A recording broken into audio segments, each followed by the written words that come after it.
Lidi, top 10, fejky, monstry, lifehacky, to nejlepší z internetu do 2 minut. Ahojte u dalšího speciálu, který bude tentokrát trochu creepy. Tady je přehlídka nejstrašidelnějších lidí světa, ke kterým patří Wrinkles the Clown. Původně postava vytvořená neidentifikovatelným umělcem žijícím na Floridě ve Spojených státech jako součást propracovaného uměleckého projektu. Wrinkles má být bezdomovcem, který se obléká jako klaun a nechává se najímat rodiči, aby za pár stovek dolarů vyděsil děti, samozřejmě hlavně ty, co se špatně chovají. V podstatě taková obdoba čerta na Mikuláše. Postava s obličejem plným vrásek a děsivě vypadajícími černými dírami místo očí se poprvé objevila ve videu nahraném na YouTube v roce 2015, kterého zachycovalo, jak vystupuje spod postele mladé dívky uprostřed noci. Následně se postava objevila v několika dalších videích, buď děsila děti v jejich domovech, nebo se zabývala znepokojivým chováním, jako je mávání motoristům ze zatmělé krajnice. Současně se po Floridě začaly objevovat samolepky s klaunovou tváří a telefonním číslem, které se rychle stávaly virálními. Po celá léta byla Wrinklesova identita, motivy a pravdivost jeho videí předmětem spekulací. 4. října 2019 byl vypuštěn dokument Wrinkles the Clown, který odhalil uměleckou povahu této postavy, přičemž identitu jeho tvůrce ponechal v anonymitě.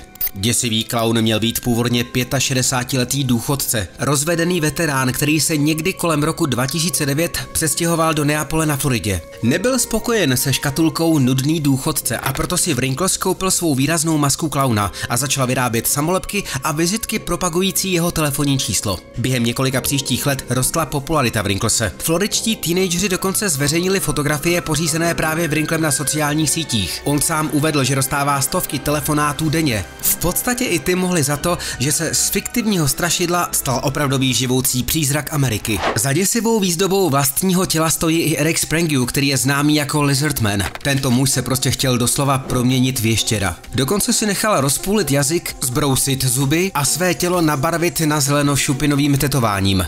Nechybí ani implantáty tvořící plastické obočí. Podobu ještěra si zvolil, protože podle něj ještěři a plazy obecně doprovázejí lidstvo ve všech kulturách přes celou lidskou historii, a to už od Adama a Evy, které had nakukal, aby Eva a následně i Adam okusili zakázaný plod, o kterém si většina lidí myslí, že šlo o jablko. Úpravu jazyka přitom absolvoval už v 90. letech. Lékař mu tenkrát tvrdil, že je prvním člověkem na světě, kterému něco takového bylo provedeno. Když zákrok popisoval, tvrdil, že cítil vůni svého vlastního hořícího jazyka, když jim procházel laser, protože je navíc Lizardman milovníkem bolesti, když si nechával dávat teflonové implantáty nad oči, odmítal umrtvení. Podle jeho slov procedura trvala asi 6 hodin, byla provedena právě bez anestetik a v důsledku toho mělo jít o jediný okamžik v jeho životě, kdy zvcel nebo měl halucinace v důsledku bolestí. Údajně příjemně trpěl i při pilování zubů, po kterém se u logopeda znovu učil mluvit. Najít identitu tohoto muže prostě nejde, jde ale o nejděsivějšího žebráka na světě. Znetvořený muž, který tají své jméno a žije zhruba 100 kilometrů od města Láhur v Pákistánu, rozhodně neživoří. Denně si svou netypickou formou žebrání, tedy že k někomu přijde s nataženou dlaní, přijde v přepočtu na 1200 korun, což je v daném koutě světa v podstatě velmi slušný výdělek. Neumí číst, je němý a když žádá o peníze, lidé se domnívají, že je chce přepadnout a bojí se ho. Raději se proto nerozmýšlejí, dají mu menší sumu peněz a rychle šlápnou na plyn.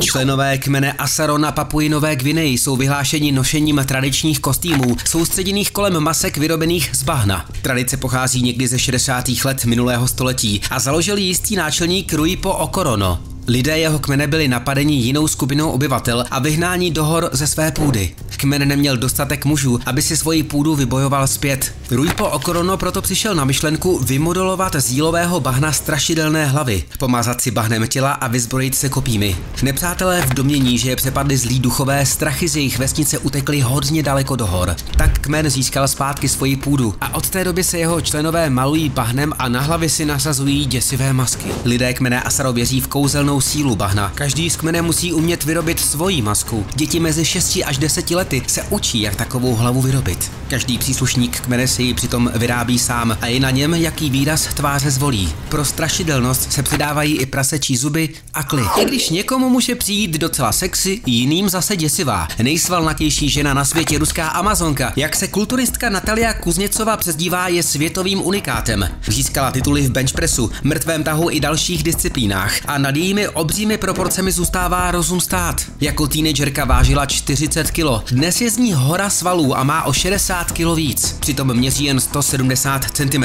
Její kariéra je ověnčená tituly a kromě sportovních úspěchů si užívá obrovskou popularitu na sociálních sítích i mimo ně. Na poli ženské kulturistiky totiž po stránce velikosti svalů nemá téměř žádné srovnání a s přehledem by dokázala zastínit i některé mužské profesionální kulturisty. Jak jsme naznačili, potkat takovou ženu v plavkách na ulici, velkým obloukem se jí vyhneme. Čemu se ale určitě vy nevyhýbejte, je náš novější kanál do 2 minut plus, kde vás čekají třeba monstra proměněná vědeckými experimenty, cestování v čase největší české i světové katastrofy, tajemné praktiky podivínských náboženských sekt, anebo exkluze do té nejdivnější a nejšílenější země světa. Tak tam mrkněte a přidejte odběr se zvonkem, ať vám žádný další díl neuteče. Teď ale Jocelyn Wildenstein, americká socialistka paradoxně narozená v Lausanne ve Švýcarsku, známá především jako bývalá manželka miliardářského podnikatele a obchodníka s uměním Aleka Wildensteina. Jocelyn žila extravagantním životem, který ji donutil podat návrh na bankrot. Přestože jí přes 80 let získává titul jedné z nejošklivějších osob na světě kvůli rozsáhlým kosmetickým operacím, které podstoupila během většiny svého života. Operace obličejí stály miliony dolarů, ale výsledkem je vzhled, díky kterému vypadá jako kočka, nebo možná spíš strašidelný kočkodlak.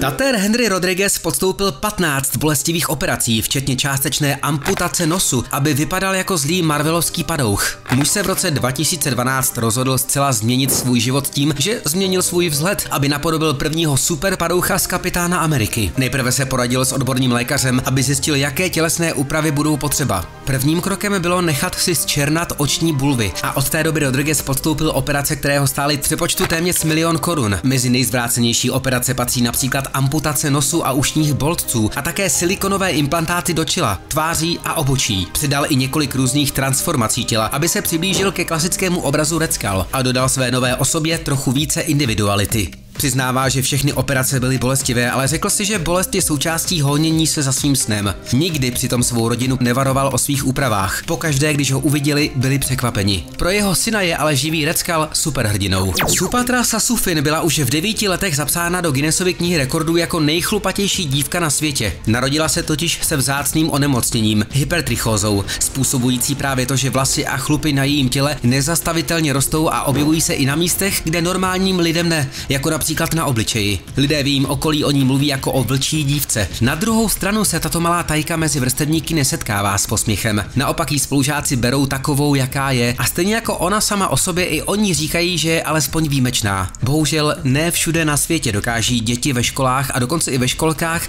přijímat odlišnost tak, jako v tomhle případě. Joshua Glenn Box. Co stojí za boxovým vzhledem poznamenaným absencí nosu, nikdo neví. Přestože tento muž se proslavil i jinak než vzhledem. Policie se o něj začala zajímat v souvislosti s nelegální činností týkající se lehtivých fotek a videí, a to ještě lidí, kteří jsou pod zákonem. Je to připomínka toho, že skutečná krása přesahuje povrch, ale jeho činy přidávají další vrstvu k jeho postavení jednoho z nejošklivějších jedinců na světě. Ošklivostí se ke slávě dobral i Godfrey Baguma. Kvůli postižení deformujícímu jeho vzhled ho matka už jako malého opustila. Naštěstí zasáhla jeho babička, která mu poskytla lásku a péči, když to nejvíc potřeboval. Navzdory svému vzhledu Godfrey vyrostl a stal se manželem a otcem 8 dětí. Charakteristický vzhled Godfreyho je výsledkem vzácného onemocnění, které způsobuje tvorbu kostí mimo kostru, což vede k deformacím a omezení pohybu. I když neexistuje úplné vyléčení, lékaři mohou tento stav zvládnout pomocí léků. Když vyrůstal, snášel neúprosný posměch a šikanu, přičemž jeho vzhled byl neustálým zdrojem bolesti a izolace. Často mu byl odepřen vstup do školy,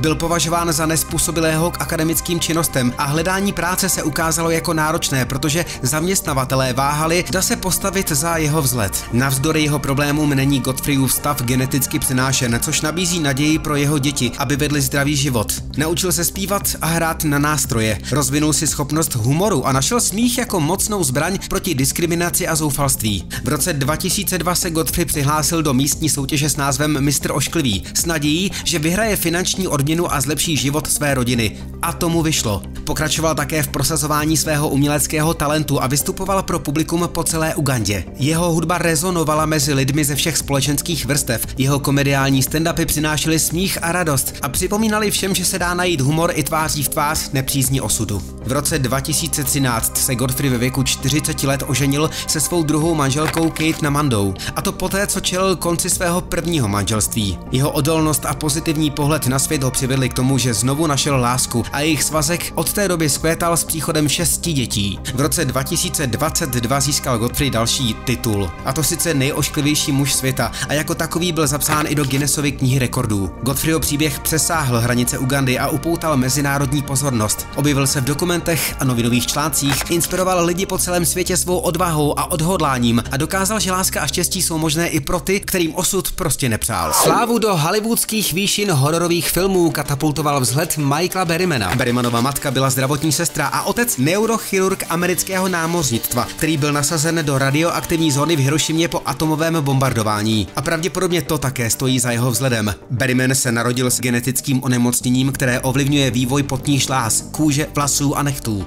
Tento stav také vedl Berrymana k rozvoji kraniosynustózy, což po něm vyžadovalo, aby jako dítě podstoupil lebeční rekonstrukční chirurgii. Obrovské neštěstí bylo alespoň trochu vyváženo kariérou v Hollywoodu. Jeho obličej je viděn ve filmech Hory mají oči, Přelet nad kukačím hnízdem nebo Weird Science. Také si zahrál humornou roli ve Vyvržencích pekla a od roku 1970 je symbolem hororových filmů, kde obvykle hraje šílence a zabijáky. Tak jakýho nejstrašidelnějšího člověka znáte vy? Jasně, že nemusí jít jenom o vzhled. Napište do komentáře, přidejte like, odběr se zvonkem a zase brzy, třeba u dalšího speciálu. Adios amigos, čus!